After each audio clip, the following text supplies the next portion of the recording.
Welcome back to History Class with Dr. W. In the previous lectures, we talked about the combat during the Revolutionary War and how the colonial forces were able to overthrow and defeat the British. In these final two lectures discussing Revolutionary America, we're going to talk about what did the revolution actually mean to the citizens living in the Americas that are now to become this new nation of the United States.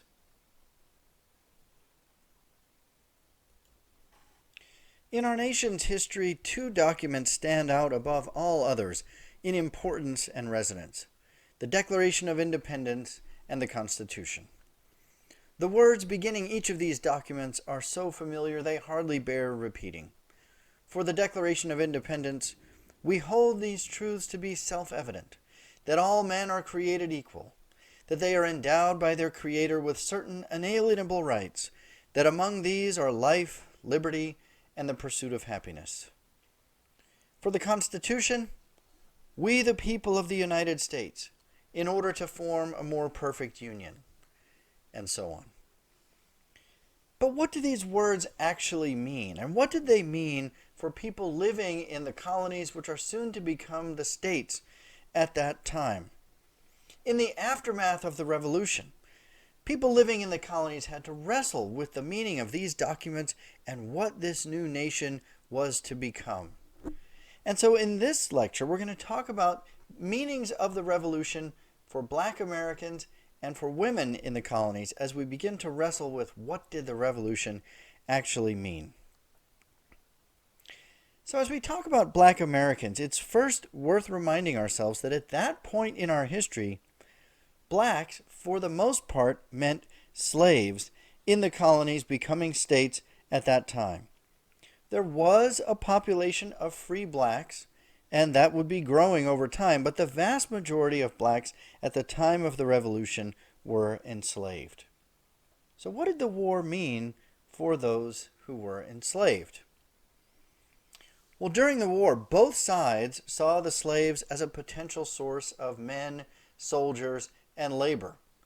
So both sides at times offered freedom in exchange for fighting. In fact, we've already talked about one instance of that in which the British offered freedom to the slaves if they would join the British side. Ultimately, some 55,000 slaves won their freedom fighting on the battlefield. Almost all of those fighting on the side of the British, as you see in the document on the screen, a Black Loyalist Pass from 1783. So in the aftermath of the war, the reality for most of those who had fought for their freedom is that they were now on the losing side. They had to decide what were they going to do in the aftermath. So, combat has a way of encouraging equality. In the midst of these battles, blacks who were fighting on one side or the other picked up guns, killed their enemy, and fought valiantly side by side with white soldiers. So they did manage to attain a measure of self-respect and dignity through the process of combat. But again, in the aftermath, those who received their freedom from the British now had to decide what to do. They were not accepted in the colonies as free blacks, with some exceptions which we'll talk about shortly. So in the aftermath of the war, many of them went to Canada, Nova Scotia. Some were sent back to their former owners as part of the peace treaty, so they went back onto plantations in the South. Some of them wound up being sent elsewhere, either to plantations in the West Indies. Some of them made their way to Africa, in some instances finding freedom there. And some fled to join the Indians, where they might be received by such tribes as the Seminoles, who gained a substantial free black population during that time. What about the impact of the war on the institution of slavery itself? Well, certainly the revolution and the rhetoric that accompanied with it brought the institution of slavery out into the open for discussion in some ways for the first time. The colonies, soon to become states, had to reconcile what are we going to do about slavery. Well, in the North, as states sat down to write their constitutions, the rhetoric of freedom and equality, this revolutionary rhetoric, encouraged the abolition of slavery. And all of the northern states, by the time of the Constitution, will eliminate slavery. The process was similar in the middle colonies and states like New York, Pennsylvania, Delaware, and so on, where typically we saw a usual gradual process towards emancipation. But slavery in each of those states was eliminated by 1804. And even in the states of the Upper South, like Virginia, we see a growing population of free blacks, and there would be a population of free blacks numbering more than 100,000 by the time of the Civil War. And in some states, laws against the voluntary freeing of your slaves, manumission, would be relaxed. In the Deep South, we didn't see much change in the aftermath of the Revolutionary War, and if anything, Southerners began reaching more and more to defend and justify the institution of slavery, where other states are moving towards the abolition of slavery. We're going to be discussing all of these issues much more, and the sectional divide that begins to erupt in our nation in future lectures. But for now, we're just thinking about the immediate aftermath of the Revolution. Let me finally mention something that we'll talk about in the next chapter when we get to the Constitution. But the aftermath of the Revolutionary War forced the colonies and the states to think about how the slaves would be counted towards representation. When we get to the discussion of the Constitution, we'll talk about the infamous 3/5 clause, which was the compromise that the different states arrived at in the Constitution. This is the only time that slavery is openly discussed in the Constitution, and it was to decide that slaves would be counted as 3/5 of a person for purposes of representation. So we will talk about the process where that compromise was reached. We'll talk about kind of what that means for the nation going forward. But for now, this is the aftermath of the Revolution for Black Americans. You see some portions of the country moving towards abolition, some slaves finding themselves freed but having to decide what that meant, and then in the Deep South, this kind of solidifying of the institution of slavery going forward. So what impact did the Revolution have for women?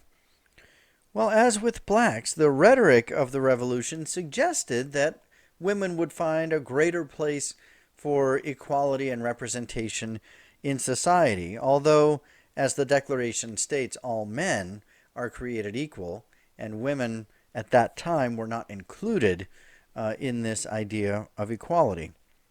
But the Revolution did open up a lot of opportunities for women who saw their roles in society expanded during the Revolution. For one thing, it was largely women who oversaw and enacted a boycott of British goods during the Revolution. Who's in charge, after all, of purchases for the household? Women, especially as many of the men were away fighting in combat. Women had to run affairs in the household.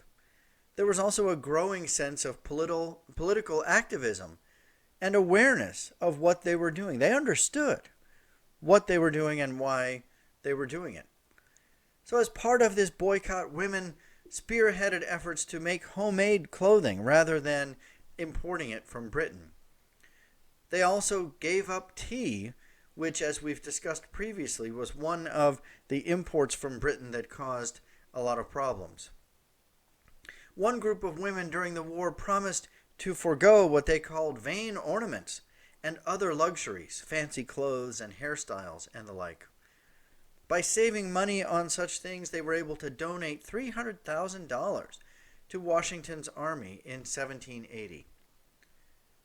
And again, while many of the men were away fighting the war, women on the home front ran the family businesses and stores, handled legal matters and financial matters, and in general saw their roles increased in the household. They also had roles within the military as well. Not always officially. At that time, the boundaries between the kind of civilian militia and the Continental Army were a little bit more hazy. But women served in the war as nurses and cooks on the battlefield, and at times, as you see in the picture here, even picked up guns and fought in battles during the Revolution.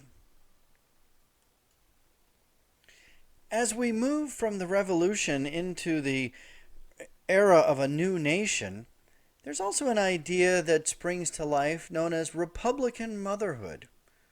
With the new responsibilities of living in a republic, we need to have an educated and capable population. So who's going to teach our young men how to be capable citizens? The women. And in order to teach, they must themselves become educated. So we're going to start to see a movement mandating that more women become educated, learn to read and write, becoming skilled in the ways of politics and government, if only because they have to train their children in such things. And finally, the rhetoric of the revolution is not lost on women either. Most notably, women such as Abigail Adams, who was the wife of John Adams. We're going to talk about him much more in the next chapter. Abigail Adams was able to use words like that all men are created equal and encourage their husbands to expand this equality to include women, or at least to improve the representation of women. Abigail Adams, in one of her letters to John Adams, and they exchanged many letters, leaving us a tremendous source from this period. Abigail wrote, "Women will not hold ourselves bound by any laws in which we have no voice or representation." This is the familiar rhetoric of taxation without representation, right? But turned a little bit on its head. And then most famously, in one of her letters to John Adams, Abigail wrote, "Remember the ladies, John, and be more generous and favorable to them than your ancestors." So we start to see more of this rhetoric and discussion alluding to greater opportunities and perhaps equality for women. And yet, we're not there yet. Still, the rhetoric of this revolutionary era was dominated by male voices and suggested equality for men. And I'll conclude this lecture with a quote from Thomas Jefferson on this topic, who said, "The tender breast of ladies were not formed for political convulsions."